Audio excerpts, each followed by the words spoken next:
la vie, la liberté et la poursuite du bonheur.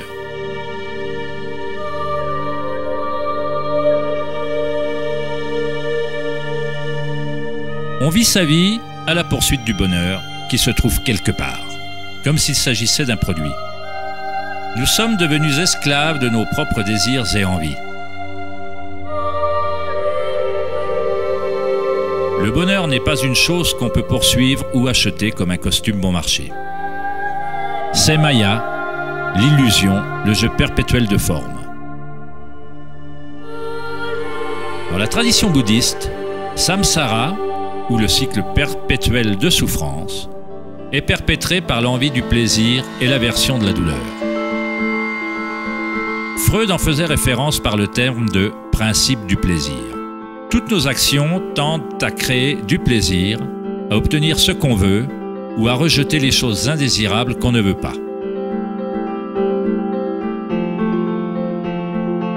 Même un simple organisme comme la paramécie agit de la sorte. Cela s'appelle réponse au stimulus. À l'inverse d'une paramécie, les humains ont plus de choix. On dispose de la liberté de penser, et c'est là que se situe le cœur du problème. C'est la pensée de ce qu'on veut qui est devenue incontrôlable.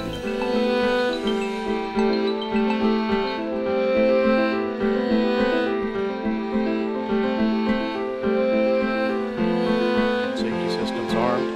10, 9, 8, 7, 6, 5, 4, 3, 2, 1, 0, and liftoff of Endeavour, going where East and West do meet at the International Space Station. La recherche de la compréhension du monde, non pas en termes de conscience intérieure archaïque, mais en termes de perception quantitative et qualitative du monde extérieur par la pensée et les moyens scientifiques, constitue le dilemme de la société moderne. La pensée ne fait que susciter d'autres pensées et d'autres questions.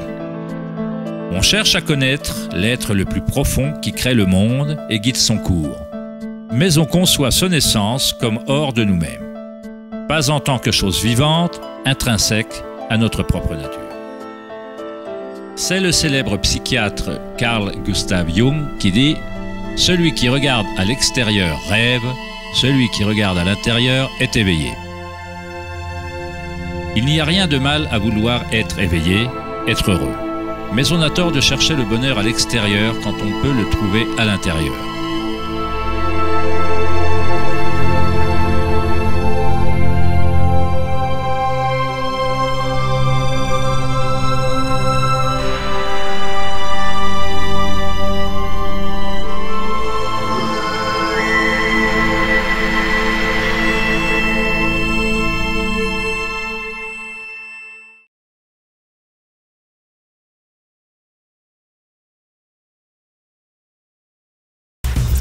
Le 4 août 2010, lors de la conférence d'économie organisée à Lake Tahoe en Californie, Eric Schmidt, le PDG de Google, a évoqué une statistique étonnante. Tous les 2 jours, selon Schmidt, le nombre d'informations que nous créons équivaut à celui des informations que nous avons accumulées de l'aube de la civilisation jusqu'à 2003. Cela représente à peu près 5 exabytes de données. L'histoire humaine n'a jamais connu autant de pensées et d'effervescence sur la planète.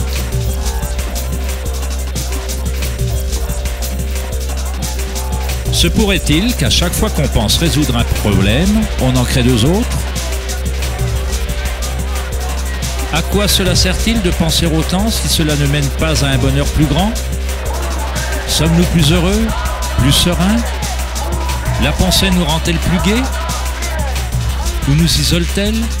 Nous éloigne-t-elle d'une expérience de vie plus profonde et plus significative?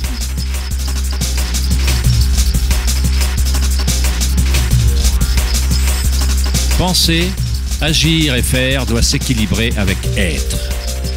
Après tout, nous sommes des êtres humains, pas des faits et des gestes humains.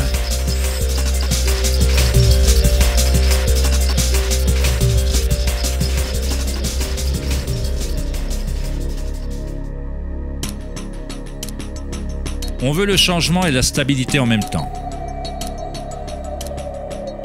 Nos cœurs se sont déconnectés de la spirale de vie, de la loi du changement, alors que nos esprits pensants nous mènent vers la stabilité, la sécurité et la pacification des sens. On assiste aux meurtres, aux tsunamis, aux tremblements de terre et aux guerres avec une fascination morbide. On tente de s'occuper l'esprit constamment, de le remplir d'informations, d'émissions télévisées affluent de tout système concevable, de jeux et de puzzles, de messages textuels et de toutes choses insignifiantes. On se laisse hypnotiser par le flot incessant de nouvelles images, de nouvelles informations, de nouvelles façons de titiller et d'apaiser ses sens. Au cours de périodes de paisibles pensées intérieures, il se peut que notre cœur nous dise que la vie est plus que la réalité actuelle, qu'on vit dans un monde de fantômes affamés, désireux et jamais satisfaits.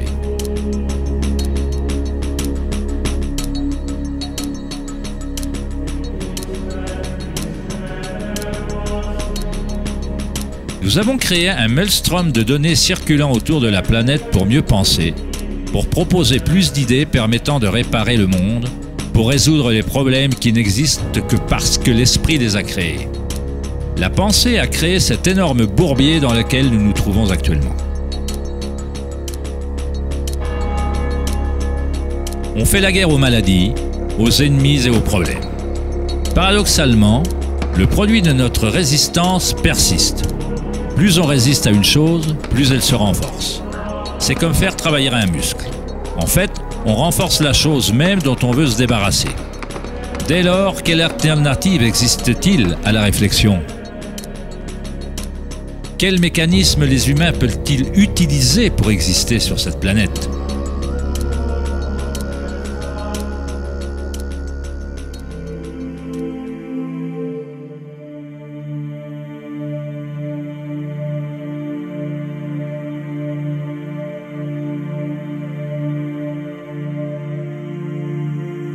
Au cours de ces derniers siècles, alors que les cultures occidentales se sont focalisées sur l'exploration du physique par la pensée et l'analyse, d'autres cultures anciennes ont développé des technologies tout aussi sophistiquées pour explorer l'espace intérieur.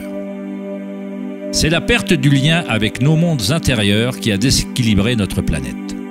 L'ancien partisan du « connais-toi toi-même » a été remplacé par le désir de ressentir le monde des formes extérieures. Il ne s'agit pas simplement de répondre à la question « Qui suis-je ?», en décrivant les informations sur une carte de visite. Dans le bouddhisme, on n'est pas le contenu de sa conscience. On représente à peine un ensemble de pensées ou d'idées parce que, derrière les pensées, quelqu'un est témoin des pensées.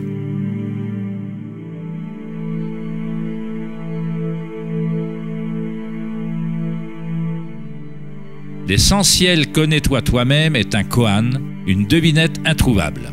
À la longue, l'esprit se fatiguera à essayer de trouver une réponse. C'est uniquement l'identité du moi qui veut trouver une réponse, un objectif, comme un chien qui court après sa queue.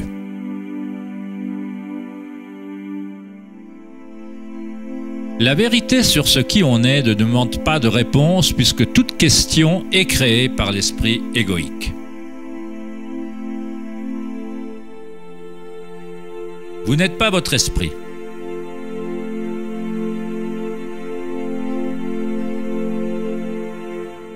La vérité ne se trouve pas en augmentant le nombre de réponses, mais en diminuant le nombre de questions. Comme Joseph Campbell le déclara, « Je ne crois pas aux gens qui cherchent le sens de la vie autant qu'ils cherchent le sentiment d'être vivant. »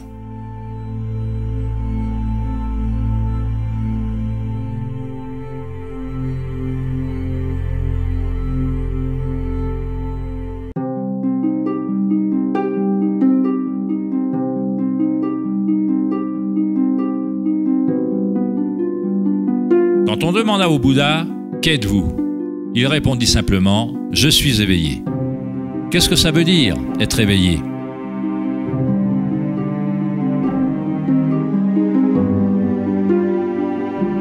Le Bouddha ne donne pas de précision, car chaque vie individuelle s'épanouit différemment. Mais il affirme une chose, c'est la fin de la souffrance.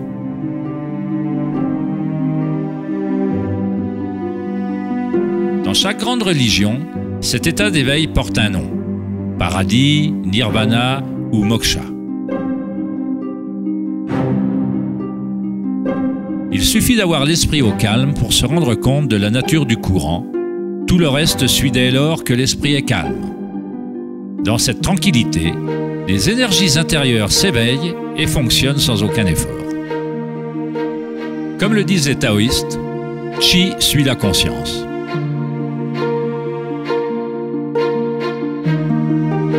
En restant tranquille, on commence à entendre la sagesse des plantes et des animaux. Le calme chuchote dans les rêves et on apprend le mécanisme subtil par lequel ces rêves se matérialisent. Dans le Tao Te Ching, ce genre de vie s'appelle Wai Wu Wai. Agir, non agir. Le Bouddha dit de la voie moyenne qu'elle mène à l'illumination. Aristote décrivit le juste milieu, le milieu entre deux extrêmes, comme une voie de beauté. Pas trop d'efforts, mais pas trop peu non plus. L'équilibre parfait entre le yin et le yang.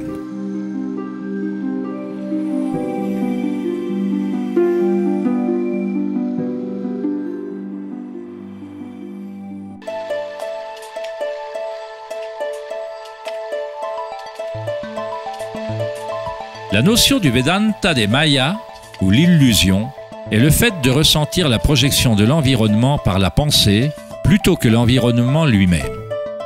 Les pensées vous permettent bien entendu de ressentir le monde vibratoire d'une certaine manière, mais l'équanimité intérieure doit dépendre des événements extérieurs.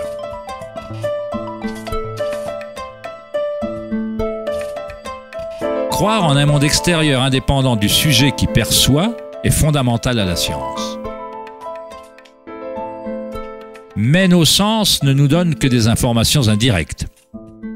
Nos notions de ce monde physique créé par l'esprit sont toujours perçues en fonction des sens et sont par conséquent toujours incomplètes. Il y a un champ vibratoire sous-jacent à tous les sens. Les personnes atteintes de synesthésie ressentent parfois ce champ vibratoire de façon différente. Les synesthètes perçoivent les sons comme des couleurs ou des formes, ou associent les qualités d'un sens à un autre. La synesthésie fait référence à une synthèse ou à un mélange des sens. Les chakras et les sens sont comme un prisme filtrant, un continuum vibratoire. Toutes les choses de l'univers vibrent, mais à des niveaux et fréquences différents. L'œil d'Horus est composé de 6 symboles représentant chacun un des sens. La pensée est considérée comme un sens, comme dans le système védique ancien.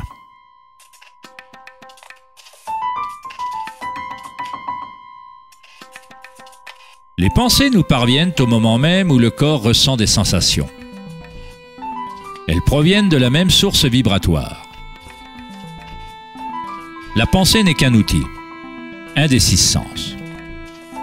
Mais nous l'avons élevé à un tel niveau que nous nous identifions avec nos pensées.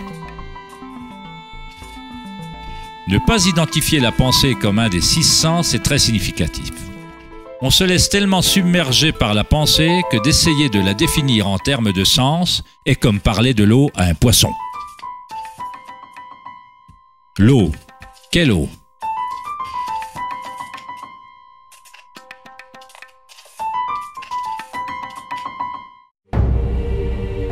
Il est dit dans les Upanishads, non pas ce que l'œil peut voir, mais ce par quoi l'œil peut voir. Savoir que cela est Brahman, l'éternel, et non pas ce que les gens adorent ici. Pas ce que l'oreille peut entendre, mais ce par quoi l'oreille peut entendre. Savoir que cela est Brahman, l'éternel, et non pas ce que les gens adorent ici.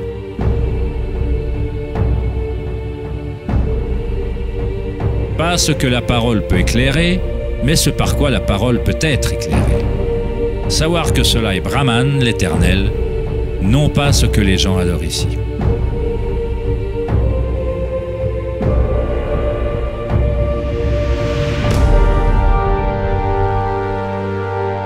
pas ce que l'esprit peut penser, mais ce par quoi l'esprit peut penser.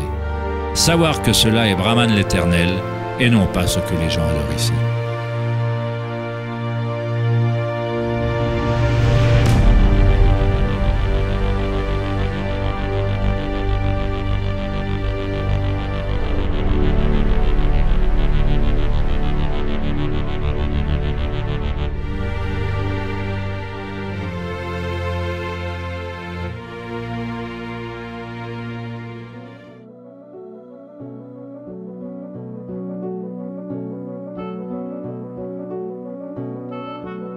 Depuis les 10 dernières années, la recherche dans le domaine du cerveau a beaucoup progressé. Les scientifiques ont découvert la plasticité neurale, un terme qui véhicule l'idée que le réseau physique du cerveau change en fonction des pensées qui le traversent. Comme le psychologue canadien Donald Hebb le décrivit, des neurones qui stimulent en même temps sont des neurones qui s'assemblent.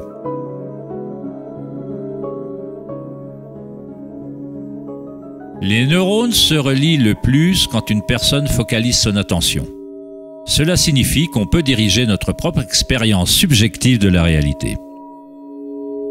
Littéralement, si nos pensées engendrent la peur, l'inquiétude, l'anxiété et la négativité, on stimule le réseau à produire davantage de pensées similaires.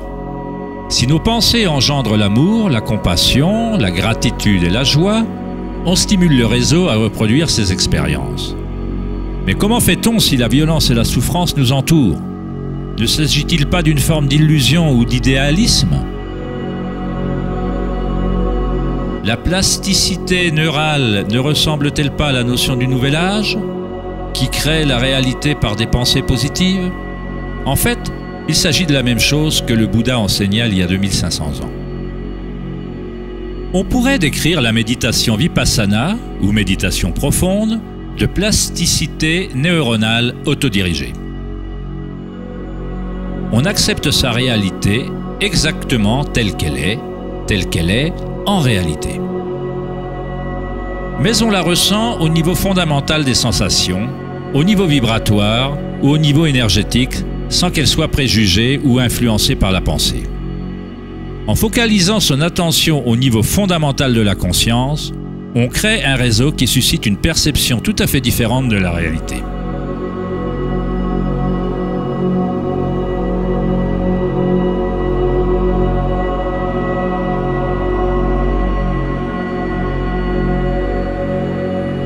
La plupart du temps, on fait l'inverse.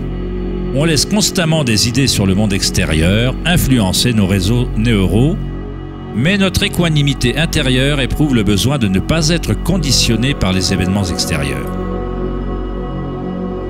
Les circonstances n'ont pas d'importance. Seul mon état de conscience importe. En sanskrit, méditation signifie se libérer de la mesure, se libérer de toute comparaison, se libérer de tout devenir. Vous n'essayez pas d'être quelqu'un d'autre, vous êtes bien dans votre peau. Il faut adopter la douleur physique pour la dépasser, l'accepter. Elle fait alors partie de soi plutôt qu'on ne fait partie d'elle. Comment vit-on si la conscience est en contradiction avec ce qu'elle contient?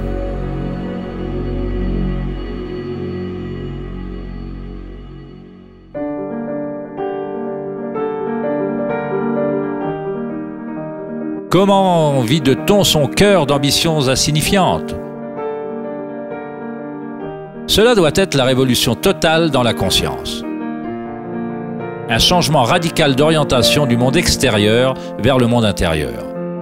Il ne s'agit pas d'une révolution déclenchée uniquement par la volonté ou l'effort, mais également par la reddition, et telle qu'elle est.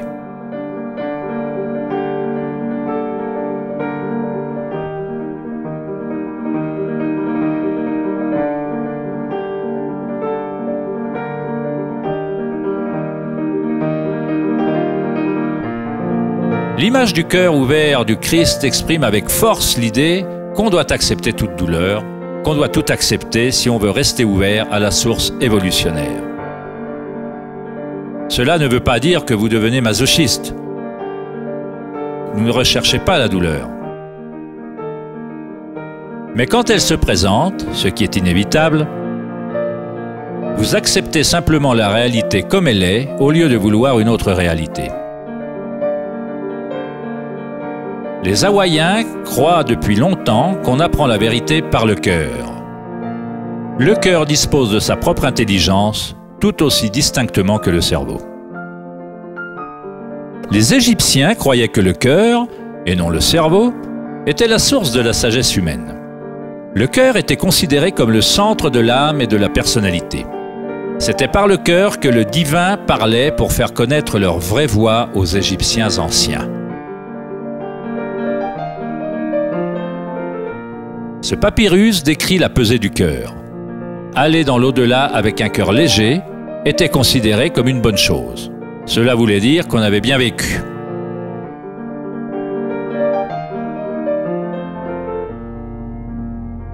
Ressentir sa propre énergie comme étant l'énergie de l'univers est une étape universelle ou archétype que les gens ressentent dans le processus d'éveil du centre du cœur.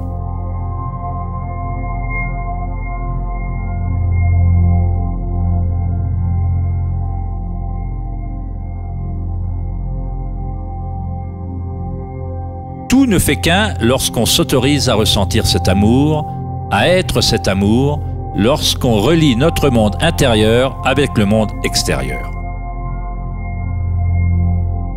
Comment peut-on ressentir la musique des sphères? Comment un cœur s'ouvre-t-il?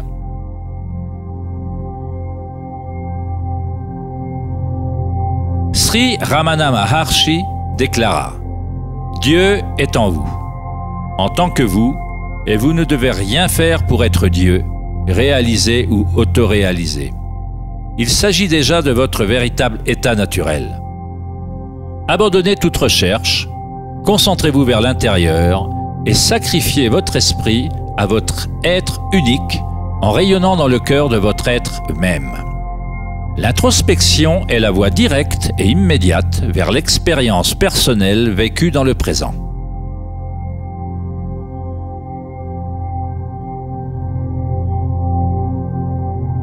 En méditant et en observant vos propres sensations et votre vivacité à l'intérieur, en réalité, vous observez le changement. Cette force de changement s'élève et passe au moment où l'énergie change de forme. Le niveau d'évolution ou d'illumination d'une personne dépend de sa capacité à s'adapter à chaque moment ou à transformer en félicité le flot humain de circonstances, de douleurs et de plaisirs qui changent sans cesse.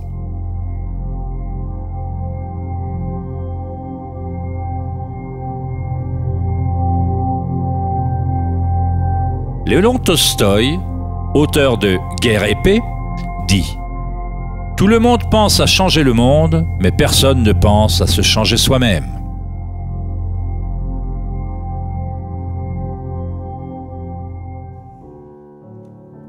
Darwin déclara que la caractéristique la plus importante pour la survie des espèces n'est ni l'intelligence, ni la force, mais bien l'adaptabilité au changement.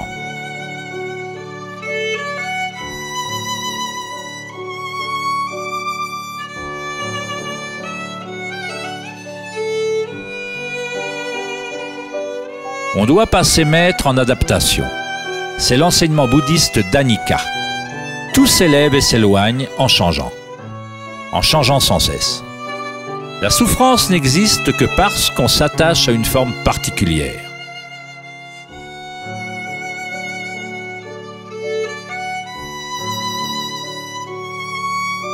Quand on se rattache à la partie témoin de soi-même qui comprend Anika, le cœur s'emplit de félicité.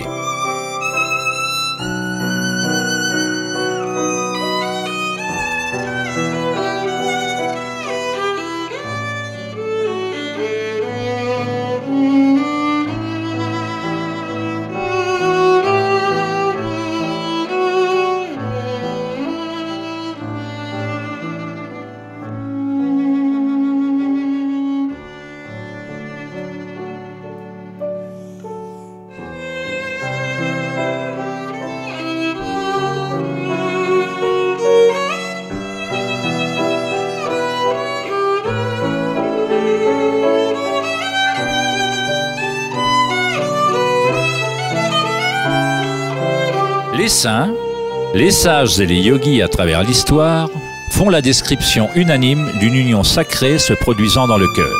Qu'il s'agisse des écrits de Saint Jean de la Croix, de la poésie de Rumi ou des enseignements tantriques d'Inde, tous ces différents enseignements tentent d'exprimer le mystère subtil du cœur. L'union de Shiva et de Shakti se trouve dans le cœur. Le masculin pénètre dans la spirale de vie et le féminin s'abandonne au changement. Témoigner et accepter inconditionnellement tout ce qui est.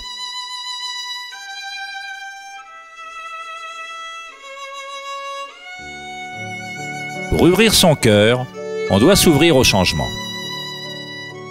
Pour vivre dans le monde solide en apparence, il faut danser avec lui, s'y engager, vivre pleinement, aimer pleinement, tout en sachant que ce n'est pas permanent et que toute forme finit par se dissiper et par changer.